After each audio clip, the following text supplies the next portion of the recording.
Okay तो हम पढ़ रहे थे बायोलॉजी का चैप्टर नंबर 6 और आज का पोर्शन सबसे ज़्यादा इंपॉर्टेंट है क्योंकि आज के पोर्शन में हम उस टॉपिक को कवर करने वाले हैं जिससे कि इस बार श्योर है कि एग्जाम में 3 से 4 नंबर के क्वेश्चन आपसे पूछे जाएंगे। तो इस वीडियो क्लास को कंप्लीट वॉच करिएगा क्योंकि जनरल और थ्योरेटिकल दोनों रूप से मैं इस टॉपिक को समझाने वाला हूं। तो उम्मीद करता हूं कि आप इस टॉपिक को बहुत ध्यानपूर्वक समझेंगे क्योंकि ये बात मैं बार बार आपसे कह रहा हूं कि आज का पोर्शन बहुत ज़्यादा इंपॉर्टेंट है। आज के पोर्शन में हम बात करने वाले हैं डीएनए के आनुवांशिक पदार्थ के पक्ष में प्रमाण या क्या क्या प्रयोग किए गए। तो हमने पहले ही आपसे बता रखा है कि हमारे सिलेबस में 3 प्रयोग मेंशन किए गए हों, 3 में से कोई एक प्रयोग आएगा और आज की वीडियो में हम तीनों प्रयोग को, इससे पहले मैंने एक प्रयोग आपको पहले ही समझा रखा है लेकिन आज तीनों प्रयोग को एक साथ में कंप्लीट रूप से एक साथ समझा देते हैं जिससे कि कोई कंफ्यूजन ना हो। एनसीईआरटी के बुक में ये दिया गया है लेकिन अगर आप वहां से पढ़ते हैं तो समझने से ज़्यादा आपके अंदर कंफ्यूजन भी आ जाता है। तो नो डाउट आपका कंफ्यूजन आज जरूर खत्म हो जाएगा। सबसे पहले बात करते हैं तो हम जानते हैं कि कोशिका की खोज हुई, कोशिका के बाद केंद्रक की खोज हुई, केंद्रक के बाद गुणसूत्र की खोज हुई और ऐसा माना जाने लगा कि जो हमारा आनुवांशिक पदार्थ होता है वो कहाँ पर होता है, गुणसूत्र में होता है। लेकिन गुणसूत्र पर कहाँ होता है, क्या होता है, ये बात अभी तक पता नहीं चली थी। वैज्ञानिकों का यह मानना था कि जो गुणसूत्र होता है वो 2 पदार्थों से मिलकर बना होता है, एक था न्यूक्लिक अम्ल और दूसरा था प्रोटीन। कई वर्षों तक वैज्ञानिक प्रोटीन को ही आनुवांशिक पदार्थ मानते रहे लेकिन कई प्रयोग किए गए और वैज्ञानिकों का अथक प्रयास ही रहा जिसके वजह से आज हम जानते हैं कि डीएनए आनुवांशिक पदार्थ रहा। तो डीएनए के लिए कई प्रयोग किए गए जिसमें से मुख्य रूप से 3 प्रयोग आप में सम्मिलित किए गए हैं। चलिए बारी बारी से उन तीनों प्रयोग को जनरल रूप से समझ लेते हैं, फिर थ्योरेटिकल रूप से भी आपको बहुत अच्छे से समझा दूंगा। तो सबसे पहला जो प्रयोग था वो था ग्रिफिथ का, सबसे पहला प्रयोग था ग्रिफिथ का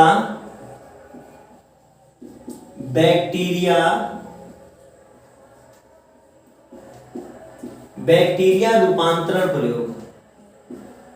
इसको आप पहले भी समझ चुके हो, कुछ जनरल बातें यहां पर समझा देते हैं। और दूसरा जो प्रयोग था, दूसरा प्रयोग 3 वैज्ञानिकों ने एक साथ मिलकर दिया था। वो 3 वैज्ञानिक कौन कौन से हैं, एवेरी, मैक्लियार्ड और मैकार्टी। नाम याद रहेगा, मैकार्टी ने। जब भी एग्जाम में दिया जाएगा तो इनके नाम मेंशन किए जाएंगे लेकिन नाम आप जरूर याद कर लीजिएगा, बहुत इजी नाम है, कोई दिक्कत नहीं। इंटरमीडिएट की क्लास में आप अगर इतना नहीं याद कर पाते हैं तो समस्या आपके लिए जरूर होगी। तो एवेरी, मैक्लियार्ड और मैकार्टी का प्रयोग क्लियर है।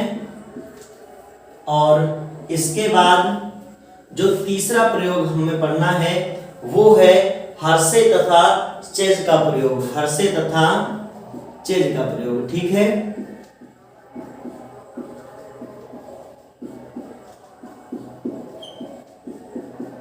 अब बारी बारी से इन प्रयोग के बारे में बात करते हैं। तो ये बात तो सत्य है कि डीएनए को आनुवांशिक पदार्थ तभी माना जाएगा जब ये प्रूव होगा। इससे पहले प्रोटीन को माना जा रहा था वैज्ञानिकों के द्वारा। तो सबसे पहले इस क्षेत्र में किसने वर्क किया, ग्रिफिथ जी ने वर्क किया। और कब किया, 1920 में। कब किया, 1920 में, याद रहेगा कब किया ग्रिफिथ ने, 1920 में। क्या किया, एक बैक्टीरिया होती है जिसका नाम है डिप्लोकोकस। क्या नाम है, डिप्लोकोकस न्यूमोनी। ये न्यूमोनिया काज करने का एक बैक्टीरिया है, क्लियर है।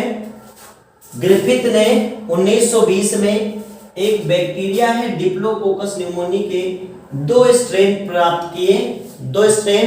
एक था उग्र स्ट्रेन, उग्र स्ट्रेन जिसे यस प्रकार मान लिया गया, क्लियर है। और दूसरा था अनुग्र, दूसरा था अनुग्र, अनुग्र स्ट्रेन। ये सब जब आप बैक्टीरिया पढ़ रहे थे तो आप बैक्टीरिया में पॉजिटिव ग्राम नेगेटिव बैक्टीरिया इनके स्ट्रेन प्राप्त किए जा सकते हैं। तो उन्होंने दो प्रकार के स्ट्रेन प्राप्त किए और इसको मान लिया आर प्रकार। क्या मान लिया? आर प्रकार का मान लिया। इतनी बात समझ में आई कि 1920 में डिप्लोकोकस निमोनिया का जब प्रयोग कर रहे थे उन्होंने दो प्रकार की प्रभेद इसके प्राप्त कर लिए। और जब क्या करते हैं वो इस प्रयोग के लिए उन्होंने क्या क्या चूहे का इस्तेमाल किया। और सबसे पहले उन्होंने जो यस प्रकार का है, यस प्रकार का स्ट्रेन हम यहां लिख देते हैं, यस स्ट्रेन, इसको किसमें इंटर कराया? चूहे में इंटर कराया। किसमें इंटर कराया? चूहे में इंटर कराया। तो इन्होंने देखा कि चूहे में कौन सा रोग हो जाता है? निमोनिया रोग हो जाता है, क्योंकि जो ये उग्र स्ट्रेन है या यस स्ट्रेन है ये निमोनिया काज करता है, अर्थात निमोनिया रोग फैलाता है या निमोनिया रोग करता है। क्लियर? और जबकि जो अनुग्र स्ट्रेन है जिसे हम आर प्रकार कहते हैं वो निमोनिया काज नहीं करता है। तो जब इन्होंने यस स्ट्रेन को चूहे में इंजेक्ट करवाया तो चूहा निमोनिया पॉजिटिव हो गया और निमोनिया के कारण चूहा क्या हो गया? मर गया। चूहा मर गया। इतनी बात तो आसानी से आपको समझ आ रही है, क्लियर है। नेक्स्ट इन्होंने क्या कराया कि आर स्ट्रेन को चूहे में प्रवेश कराया। चूंकि आर स्ट्रेन जो है वो अनुग्र है, अर्थात ये निमोनिया को काज नहीं करता है, और जब निमोनिया काज नहीं करेगा तो चूहे की डेथ भी नहीं होगी। और ऐसे स्टेट में जो चूहा था वो कैसा रहा? जीवित रहा। क्लियर है? जीवित रहा। अब इन्होंने कहा इस प्रयोग को थोड़ा सा और अच्छे से करते हैं, और जो यस स्ट्रेन था निमोनिया को काज कर रहा था उसको क्या किया? यस स्ट्रेन को इन्होंने यस स्ट्रेन के बैक्टीरिया को बहुत ज्यादा गर्म कर दिया जिससे कि वो क्या हो जाए? मर जाए। तो यस स्ट्रेन के बैक्टीरिया को इन्होंने क्या कर दिया? गर्म कर दिया। क्या कर दिया? गर्म कर दिया। अब जब यस स्ट्रेन के बैक्टीरिया गर्म हो गए तो ये कैसे हो गए? मृत हो गए।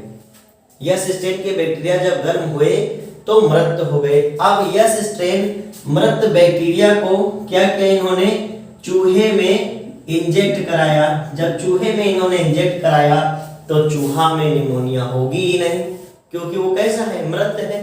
तो चूहा कैसा रहा? जीवित रहा।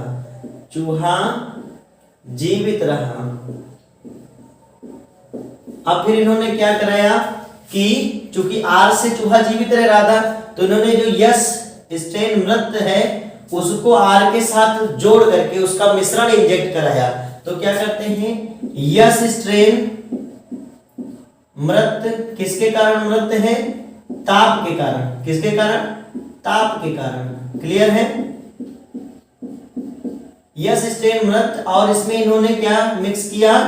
आर स्ट्रेन को मिक्स किया। आर स्ट्रेन को मिक्स किया और जब इस मिक्सचर को चूहे में इंजेक्ट कराया, अब ये चूहा बार बार चेंज हो जा रहा है, आप ऐसा मत सोचिएगा कि ये चूहा मर गया था फिर इस चूहे में दूसरा इंजेक्ट कराया तो ये जीवित हो गया। ये चूहे सब अलग अलग है ना। तो आर स्ट्रेन मृत था, सॉरी यस स्ट्रेन मृत और आर स्ट्रेन को इन्होंने क्या किया? मिक्स करके जब चूहे में प्रवेश कराया तो क्या होगा? आप बताएं क्या होगा? चूहा जो है वो मर जाता है। चूहा मर जाता है। चूहा मर जाता है। चूहा मर जाता है यहां लिख देते हैं, या चूहा मर गया लिख दीजिए। मर गया। क्लियर है?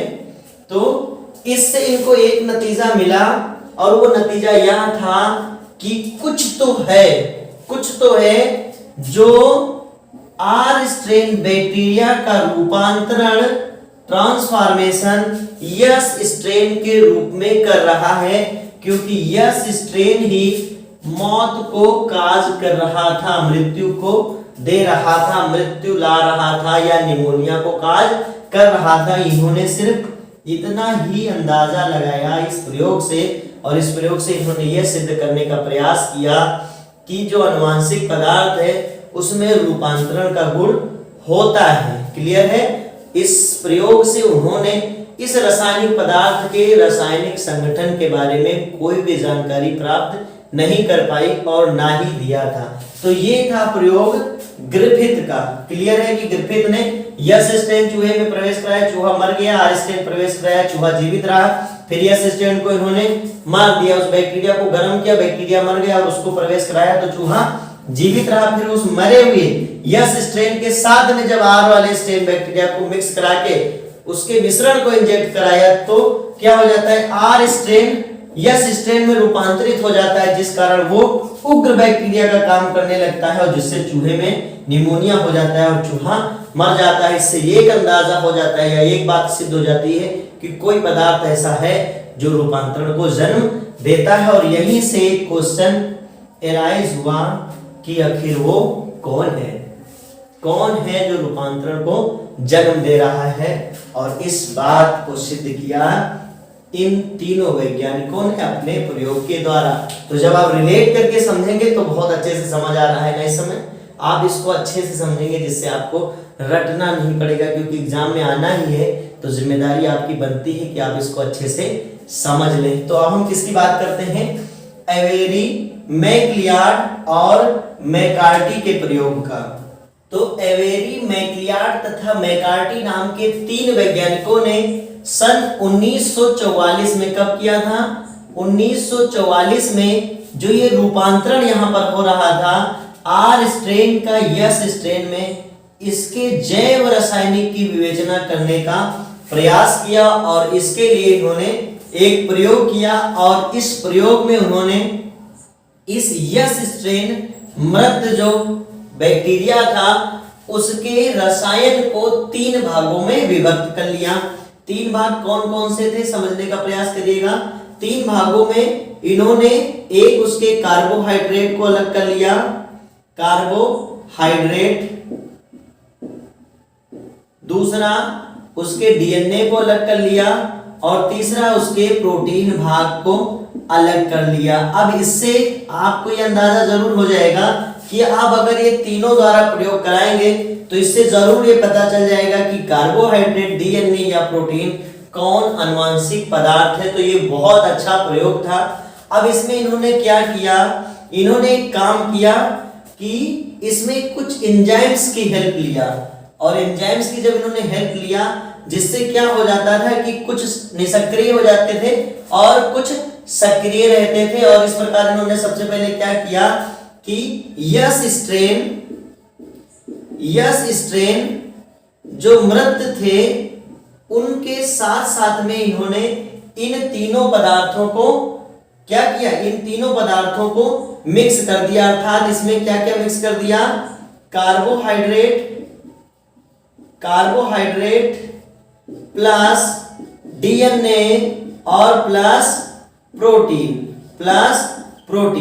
अब इससे क्या कराया इन्होंने, इसको किससे मिक्स कराया, आर स्ट्रेन से। किससे, आर स्ट्रेन से। और इन्होंने देखा कि रिजल्ट क्या होता है, रूपांतरण होता है। क्या होता है, रूपांतरण होता है। अर्थात जैसे यस, आप समझिएगा जो यस था वो तो मृत था, अर्थात ऐसे बैक्टीरिया होने ही नहीं चाहिए, लेकिन जब इन्होंने ऐसा कराया और आर स्ट्रेन से मिक्स कराया तो रूपांतरण होता है।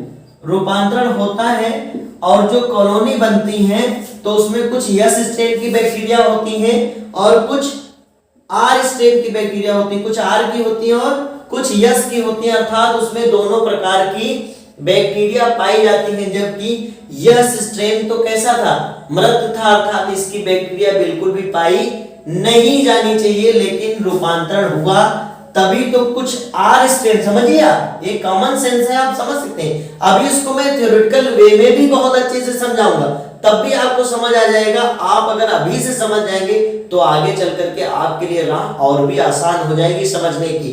तो आप समझिएगा, जब आर स्ट्रेन जीवित है, ये कैसा है, जीवित है, और ये मृत है। ये कैसे मृत है, तो आगे चल करके कैसे बननी चाहिए कॉलोनी या कैसे बैक्टीरिया होनी चाहिए, आर स्ट्रेन वाले ही होने चाहिए।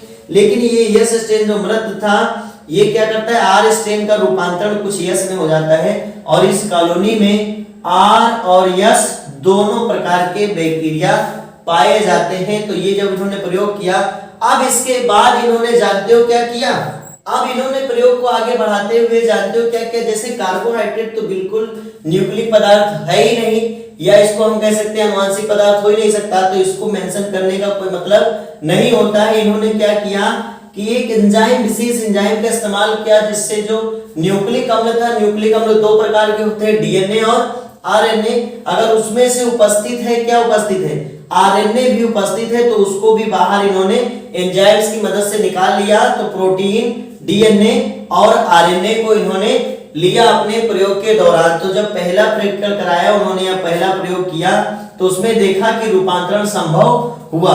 अब इस बार, अगली बार जब इन्होंने क्या किया, अगली बार इन्होंने किया कि यस स्ट्रेन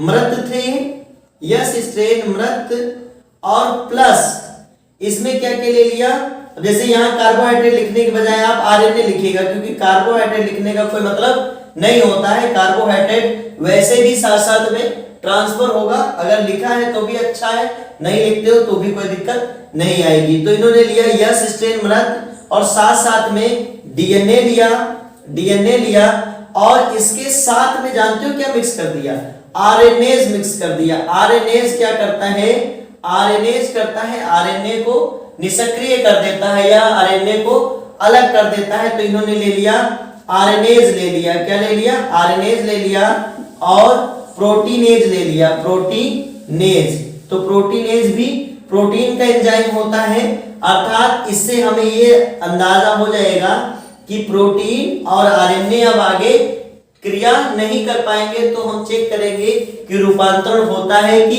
नहीं होता है। अगर हो गया तो रूपांतरण में इनका योगदान नहीं था, इनका योगदान नहीं था, तब तो इनके निष्क्रिय होने के बावजूद भी हमारा रूपांतरण हो गया।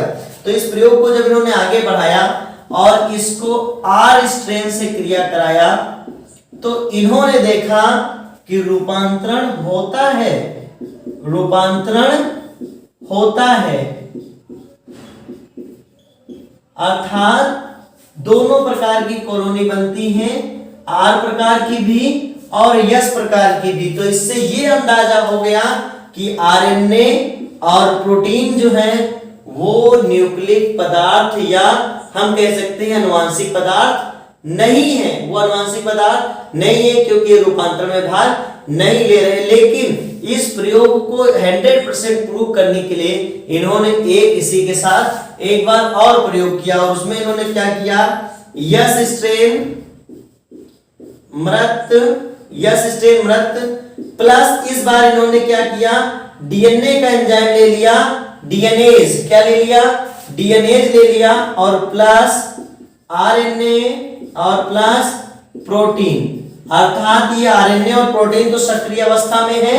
अगर इन अनुवांशिक पदार्थ होते तो रूपांतरण करवाते, लेकिन अभी देखो क्या होगा।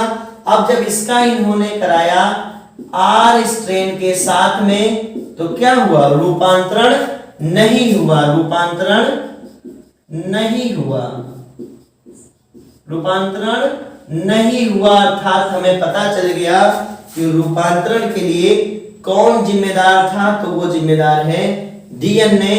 और इस तरह हम कह सकते हैं कि डीएनए ही आनुवांशिक पदार्थ है।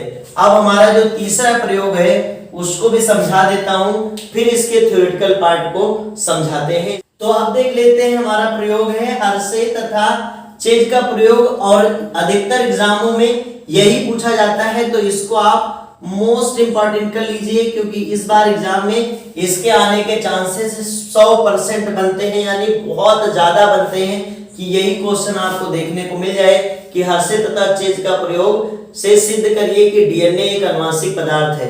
तो हर्शे तथा चेज ने पूर्ण रूप से यह सिद्ध कर दिया कि डीएनए ही अनुवांशिक पदार्थ है। और कैसे सिद्ध किया ये जानिए। इन्होंने 1950 में क्या किया, एक प्रयोग किया, और उस प्रयोग को अगर आपने अच्छे से नहीं समझा तो फिर समस्या आ जाएगी क्योंकि एग्जाम में यही क्वेश्चन आने वाला है।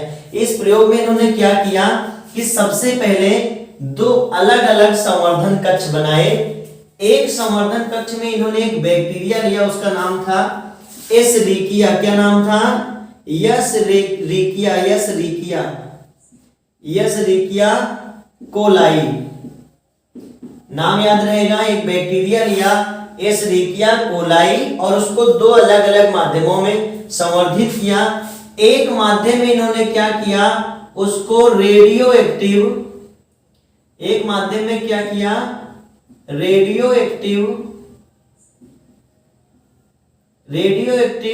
सल्फर के माध्यम में इसको संवर्धित किया। रेडियो एक्टिव सल्फर अर्थात इसको गंधक भी हिंदी में बोलते हैं। रेडियो एक्टिव गंधक के माध्यम को लिया और दूसरी तरफ था रेडियो एक्टिव फास्फोरस। अगर इनका हम प्रतीक लिखना चाहें तो रेडियो एक्टिव सल्फर का हो जाएगा यस, और सल्फर का होना चाहिए था 32, लेकिन इसका होता है 35। कितना? 35। तो हम लिख सकते हैं इसका यस 35। क्लियर? यस 35। और इधर ले लेते हैं फास्फोरस का 32। तो ये है इसका रेडियो एक्टिव स्वरूप। और दोनों माध्यमों में इन्होंने किसको, एशेरिकिया कोलाई को संवर्धित किया, अर्थात जो इधर की बैक्टीरिया होगी वो एशेरिकिया कोलाई जो होगी वो रेडियो एक्टिव सल्फर से संक्रमित होगी। रेडियो एक्टिव सल्फर अर्थात उसमें होगा, और इधर वाले में होगा रेडियो एक्टिव फास्फोरस। इतनी बात समझ में आई। अब क्या करते हैं, एक विशेष प्रकार का वायरस होता है, जिसे हम बोलते हैं जीवाणु भोजी। इसको आप इससे पहले भी कई बार पढ़ चुके होंगे, जीवाणु भोजी। चलिए, जीवाणु भोजी अगर आप नहीं जानते हैं तो हम बता देते हैं। वायरस की 3 कैटेगरी होती है। एक कैटेगरी होती है जो जंतुओं पर आक्रमण करती है और जंतुओं में रोग फैलाती है। दूसरी कैटेगरी होती है जो पौधों में रोग पहुंचाती है, और तीसरी कैटेगरी होती है जो बैक्टीरिया को खाती है, और इसीलिए इनको जीवाणु भोजी बोलते हैं। ये बैक्टीरिया पर अटैक करते हैं और इनको इंग्लिश में बैक्टीरियोफेज कहते हैं। क्या कहते हैं?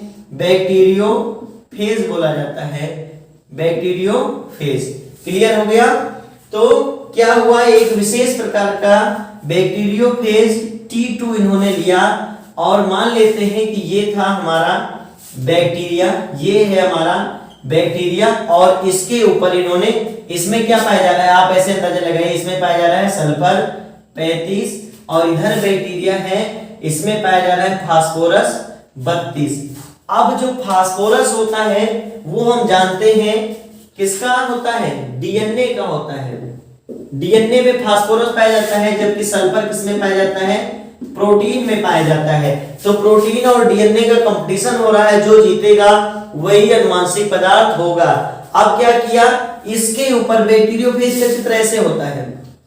बैक्टीरियोफेज का चित्र कुछ ऐसे होता है, इसको नेक बोलते हैं, है ना, और इसको हेड बोलते हैं। यहाँ पे इसकी टेल पाई जाती है। क्लियर? तो बैक्टीरियोफेज का इस पे क्या करा दिया, अटैक करा दिया। क्या कराया, अटैक करा दिया। अब जब बैक्टीरियोफेज का अटैक कराया तो इस बैक्टीरियोफेज का हम मान लेते हैं, इस बैक्टीरियोफेज का जो प्रोटीन भाग होगा, कौन सा भाग होगा, प्रोटीन भाग होगा, वो रेडियो एक्टिव सल्फर से संक्रमित हो जाएगा, अर्थात रेडियो एक्टिव सल्फर से अंकित हो जाएगा। मतलब हम समझ गए कि इस वायरस का या इस जीवाणु भोजी का जो ये प्रोटीन खोल है उसमें क्या है, रेडियो एक्टिव सल्फर है। कॉमन सी बात है, समझ आ गई होगी कि इसके प्रोटीन में रेडियो एक्टिव सल्फर है।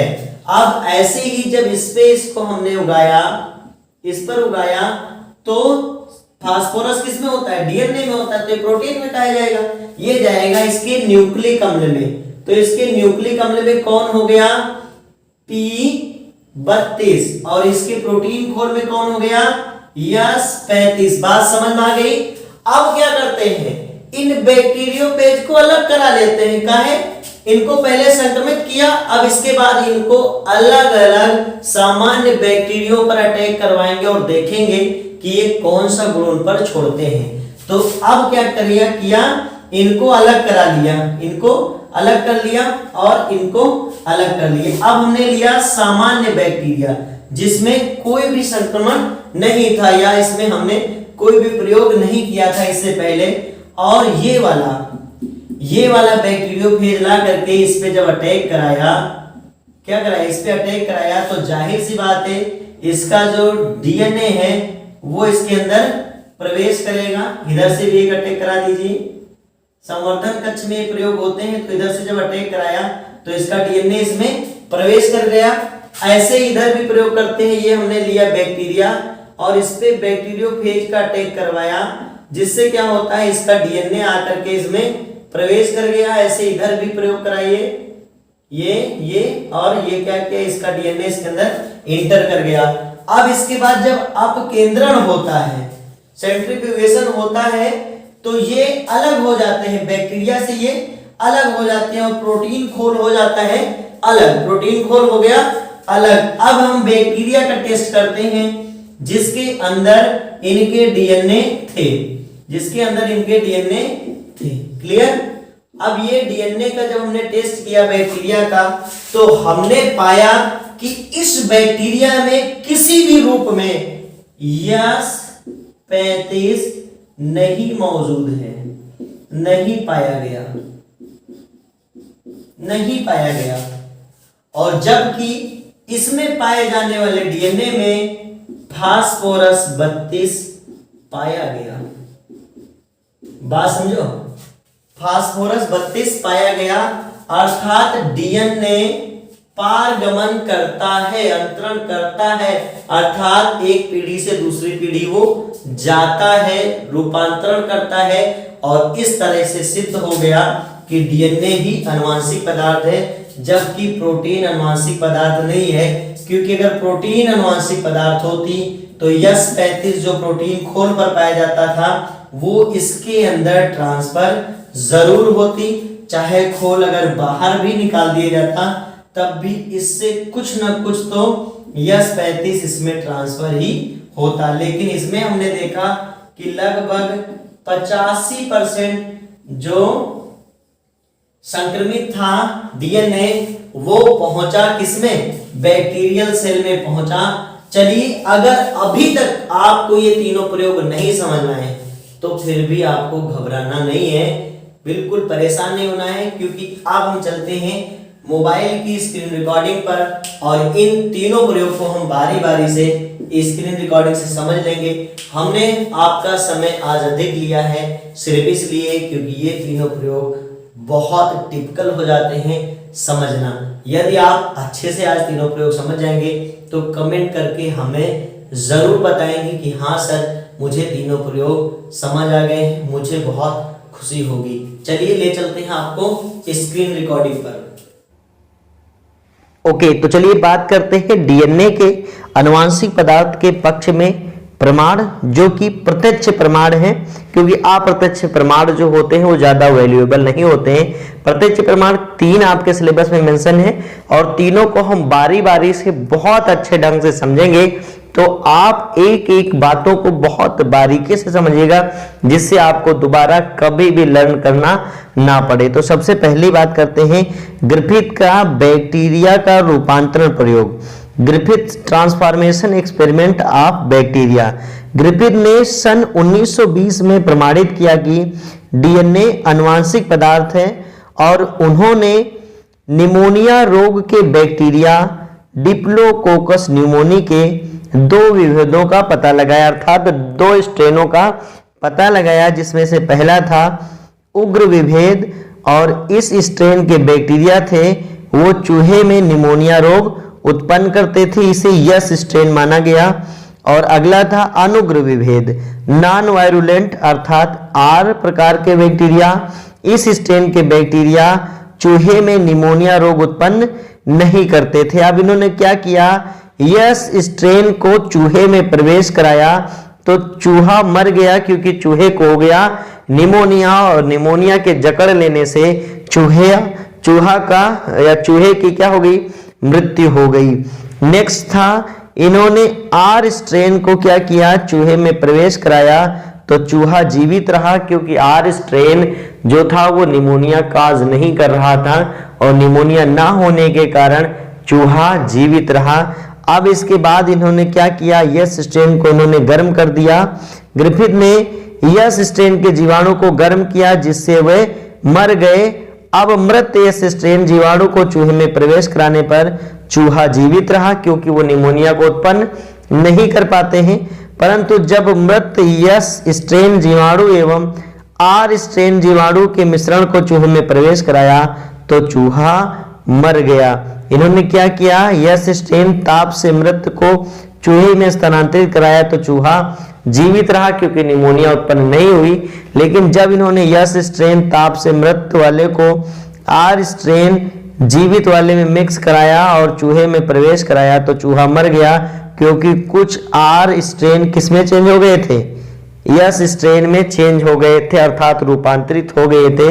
तो इससे ग्रिफिथ ने यह निष्कर्ष निकाला कि मृत यस स्ट्रेन बैक्टीरिया से सजीव आर स्ट्रेन बैक्टीरिया में कोई ऐसा पदार्थ पारगत हुआ है जो आर स्ट्रेन बैक्टीरिया को यस स्ट्रेन बैक्टीरिया में रूपांतरित कर देता है। लेकिन इस पदार्थ के बारे में पूरी डिटेल ये नहीं दे पाए, और इस पदार्थ के बारे में डिटेल पूरी कौन देगा, वो देंगे अगले एक्सपेरिमेंट करने वाले हमारे 3 वैज्ञानिक, और उन तीनों वैज्ञानिक का नाम है एवेरी, मैकलियार्ड तथा मैकार्टी। एवेरी, मैकलियार्ड तथा मैकार्टी। एक्सपेरिमेंट ऑफ एवेरी, मैकलियार्ड और मैकार्टी। सन 1944 में इन तीनों वैज्ञानिकों ने क्या किया, तीनों वैज्ञानिकों ने रूपांतरण के जैव रासायनिक विवेचना हेतु एक प्रयोग किया। उन्होंने मृत यस प्रकार के जीवाणु से प्राप्त जैव रसायनों को 3 घटकों में विभाजित किया, डीएनए, कार्बोहाइड्रेट और प्रोटीन, और इसके बाद डीएनए वाले भाग को पुनः 2 भागों में विभक्त किया। एक भाग में डीऑक्सी राइबोन्यूक्लियेज यानी डीएनएज तथा दूसरे भाग में राइबोन्यूक्लियेज एंजाइम डाला। ये एंजाइम डीएनए तथा आरएनए को पृथक कर देते हैं, और इसके बाद 4 तत्वों को, कौन कौन से 4 तत्व थे, कार्बोहाइड्रेट यस प्रकार, प्रोटीन यस प्रकार, डीएनए और डीएनएज यस प्रकार तथा डीएनएज एस प्रकार को क्या किया इन्होंने, डीएनए प्लस डीएनएज है ये यहाँ पे, डीएनए प्लस डीएनएज यस प्रकार तथा डीएनएज एस प्रकार को अलग अलग संवर्धन कक्ष में डाला गया, जिनमें आर प्रकार के जीवाणु थे। अर्थात आर प्रकार के जीवाणु पहले से मौजूद थे और उनमें इनको डाला गया। अब इसके बाद चेक किया जाएगा कि रूपांतरण हुआ कि नहीं हुआ। प्रयोग के कुछ समय के पश्चात उन्होंने यह निष्कर्ष निकाला कि यह प्रकार के उग्रता विशेषक डीएनए पर ही उपस्थित होते हैं, अदर पे उपस्थित नहीं होते। अर्थात कार्बोहाइड्रेट हो गया, प्रोटीन हो गया या आरएनए हो गया, तो जो उसके विशेषक थे वो किस पे उपस्थित थे, वो उपस्थित थे डीएनए पर। इस प्रकार उन्होंने यह सिद्ध किया कि डीएनए ही वह रासायनिक पदार्थ है जो वंशागत होता है, अर्थात डीएनए एक आनुवंशिक पदार्थ है। चलिए इनके प्रयोग को रेखा चित्रों से समझ लेते हैं। ताप से मृत yes strain plus DNA plus protein plus RNA, जब आर स्ट्रेन में इन्होंने इंजेक्ट कराया तो रूपांतरण हुआ, क्योंकि हम साफ साफ देख रहे हैं यहाँ डीएनए प्रेस है और वो जाके रूपांतरण करेगा। और यहाँ पर 2 प्रकार की कॉलोनी मिली, आर प्रकार की और यस प्रकार की, दोनों प्रकार की कॉलोनी मिली, किनकी, बैक्टीरिया की। नेक्स्ट था ताप से मृत यस स्ट्रेन डीएनए। अब इसके बाद इन दोनों के एंजाइम डाल दिए, जिससे प्रोटीन और जो आरएनए था वो निष्क्रिय हो जाएगा। आप चेक करेंगे कि रूपांतरण हुआ कि नहीं हुआ। तो जब आर स्ट्रेन पर इन्होंने इंजेक्ट कराया तो रूपांतरण हुआ, यानी प्रोटीन और आरएनए जो थे वो रूपांतरण में पार्टिसिपेट नहीं कर रहे थे। और इसके बाद इन्होंने ताप से मृत यस स्ट्रेन में डीएनए डाल दिया, जिससे कि डीएनए जो था वो निष्क्रिय हो गया, प्रोटीन और आरएनए सक्रिय रहे।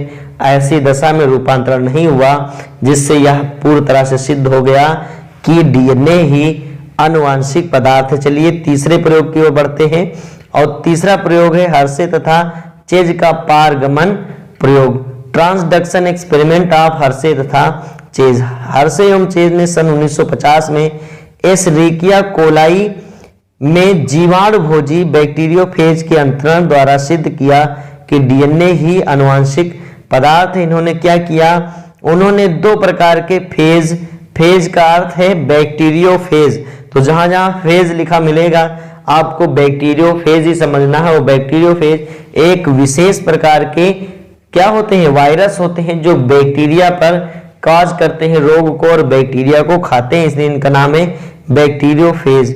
कण विकसित किए एक प्रकार के फेज में रेडियो एक्टिव गंधक वाले बैक्टीरिया में विकसित किए तथा दूसरी प्रकार के फेज कण को रेडियो एक्टिव फास्फोरस वाले बैक्टीरिया में वर्धित किया, जैसा कि हमने आपको समझाया है। फिर सामान्य बैक्टीरिया को दोनों प्रकार के रेडियो एक्टिव फेज से अलग अलग संक्रमित किया गया। अब इससे होगा क्या, जो फास्फोरस वाला है वो अपनी जो अंक है वो सूचना को ट्रांसफर कर पाएगा, जबकि सल्फर वाला ट्रांसफर नहीं कर पाएगा। चलिए आगे देखते हैं। तो आगे देखते हैं, कुछ समय पश्चात वारिंग ब्लेंडर द्वारा निलंबन को मत करके, अर्थात क्या किया गया, इसको अलग अलग सेंट्रीफ्यूज किया गया और इनके प्रोटीन खोल को अलग अलग कर दिया गया। परीक्षण अर्थात टेस्ट करने पर पता चला कि रेडियो एक्टिव फास्फोरस माध्यम में वृद्धि करने वाले फेज कणों ने अपना 85% रेडियो एक्टिव फास्फोरस बैक्टीरियल कोशिकाओं में पारगत कर दिया है, अर्थात उन्होंने ट्रांसफर कर दिया है। किंतु रेडियो एक्टिव सल्फर माध्यम में वृद्धि करने वाले फेग कणों द्वारा गंधक बैक्टीरियल कोशिकाओं में पारगत नहीं हुआ, वो प्रोटीन के साथ ही प्रोटीन खोल में ही रह गया और उसमें नहीं पहुंच पाया। इस प्रयोग को समझने के लिए इन रेखा चित्रों को समझेंगे। तो इस रेखा चित्र में एक और लिया गया है जीवाणु, जिसमें रेडियो एक्टिव गंधक से अंकित प्रोटीन संपुट है, अर्थात ये प्रोटीन पर क्या पाया जा रहा है, रेडियो एक्टिव गंधक पाया जा रहा है, जबकि इसके डीएनए पर रेडियो एक्टिव फास्फोरस है। क्लियर है। अब इनसे क्या कराते हैं, संक्रमण कराते हैं। एस्केरिया कोलाई, जरा एक बार कमेंट में आप लिखेंगे इस बैक्टीरिया का नाम, देखते हैं कितने लोगों को याद हुआ। कमेंट बॉक्स में आप तुरंत कमेंट लिखिए, एस्केरिया कोलाई लिखिए, जिससे हमें भी पता चले कि आपको याद हो गया है, क्योंकि ये प्रयोग जरूर आएगा एग्जाम में। लिख दिया एस्केरिया कोलाई। चलिए अब देखिए, इधर भी ऐसे संक्रमण कराया गया। अब होता क्या है, जब अनावरण कराया गया, अर्थात इनके आवरण को, खोल को दूर दूर किया गया और इसके बाद जब परीक्षण किया गया अपकेंद्रण के फलस्वरूप, तो पाया गया कि इधर की बैक्टीरियल कोशिकाओं में रेडियो एक्टिव गंधकों का पता नहीं लगा, अर्थात इसमें गंधक नहीं पाया जा रहा था, जबकि इधर की बैक्टीरियल कोशिकाओं में रेडियो एक्टिव फास्फोरस का पता लगा, अर्थात फास्फोरस ही पारगत हुआ है। और इससे पहले के प्रयोगों में देखा था कि डीएनए ही क्या हो रहा था, रूपांतरित हो रहा था, और चूंकि जो फास्फोरस होता है वो डीएनए का होता है, इसलिए कहा जा सकता है कि डीएनए ही आनुवांशिक पदार्थ है। क्योंकि रेडियो एक्टिव गंधक के माध्यम में वृद्धि करने वाले फेग के प्रोटीन खोल में केवल एमिनो अम्ल किसकी यूनिट होती है, प्रोटीन की होते हैं, जबकि रेडियो एक्टिव फास्फोरस माध्यम में वृद्धि करने वाले फेग में केवल डीएनए रेडियो एक्टिव होता है, और डीएनए रेडियो एक्टिव ही क्या होता है, पारगत हो पाता है। इसलिए यह सिद्ध हो गया कि डीएनए ही आनुवांशिक पदार्थ है। तो आज काफी लंबी वीडियो थी और हमने तीनों पोर्शन को कवर कर लिया और हमने पूरी कोशिश किया है कि आपको ये जरूर समझ आए। यदि आपको समझ नहीं आया है तो इस वीडियो को आप 2 से 3 बार और देखिएगा। साथ साथ में आप अपने कमेंट हमें जरूर किया करें, जिससे आपकी प्रतिक्रिया हमें पता चलती है, और आपके सिलेबस को लेकर के हम पूरी तरीके से प्रयासरत हैं। आप भी प्रयासरत हो जाइए, जितना अधिक हो सके आप वीडियोज को शेयर जरूर करें। साथ साथ में अगर इस वीडियो से आपको कुछ जानकारी मिली है तो इस वीडियो को लाइक जरूर करें। अगर हमारे पढ़ाने की शैली आपको पसंद आती है तो आप हमारे चैनल को जरूर सब्सक्राइब कर लें। बायोलॉजी का कंप्लीट कोर्स आपको इस चैनल पे प्रोवाइड कर दिया जाएगा। मिलते हैं नेक्स्ट वीडियो में, तब तक के लिए अपना ख्याल रखिए, यूं ही पढ़ते रहिए। Thank you.